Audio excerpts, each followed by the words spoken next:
ડીસા વિઠોદર ગામે ડિગ્રી વગર પ્રેક્ટિસ કરતા એક ઝોલાછાપ ડોક્ટરને આરોગ્ય વિભાગે ઝડપી પાડ્યો। કુચાવાડા મેડિકલ ઓફિસરે તાલુકા પોલીસ સ્ટેશનમાં નોંધાવી ફરિયાદ। ડીસા તાલુકાના વિઠોદર ગામથી બોગસ ડોક્ટર ઝડપાયો છે।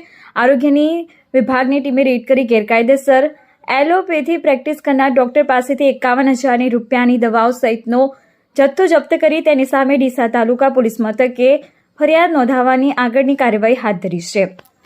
ડીસા તાલુકામાં છેલ્લા ઘણા સમયથી ગેરકાયદેસર ઊંટ વૈદ્ય ડોક્ટરોનો રાફડો ફાટ્યો છે અને વારંવાર જાગૃત નાગરિકોની ફરિયાદના આધારે જિલ્લા આરોગ્ય અધિકારીએ આવા લોકો સામે તપાસ કરવાનો હુકમ કર્યો છે, જે અંતર્ગત ડીસાના તાલુકા હેલ્થ ઓફિસર ડોક્ટર PM ચૌધરીના માર્ગદર્શન હેઠળ તમામ મેડિકલ ઓફિસરોએ ગામડાઓમાં ગેરકાયદેસર એલોપેથી પ્રેક્ટિસ કરતા ડોક્ટરો સામે કાર્યવાહી શરૂ કરી છે।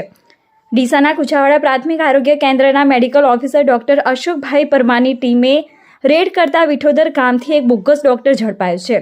આરોગ્ય વિભાગની ટીમે રેડ કરતા વિઠોદર ગામે દુકાન ભાડે રાખે રાકેશ પ્રજાપતિ નામનો વ્યક્તિ એલોપેથી પ્રેક્ટિસ કરતો હતો। અધિકારીએ તેની પાસેથી તપાસ કરતા એલોપેથી પ્રેક્ટિસ માટેનું કોઈ જ ડિગ્રી કે સર્ટી મળ્યા નથી, જેથી દુકાનમાં રાખેલ 51,000 રૂપિયાની દવાઓનો જથ્થો પ્રાપ્ત કર્યો છે અને તેની સામે ડીસા તાલુકા પોલીસ મથકે IPC કલમ 336 અને the Gujarat medical practitioner act કલમ 30 મુજબ ફરિયાદ નોંધાવી છે। તેમજ લોકોની જિંદગી જોખમાય તે રીતે ગેરકાયદેસર રીતે પ્રેક્ટિસ કરી બેદરકારી દાખવનાર ડોક્ટર સામે આરોગ્ય વિભાગે વધુ કાર્યવાહી હાથ ધરી છે।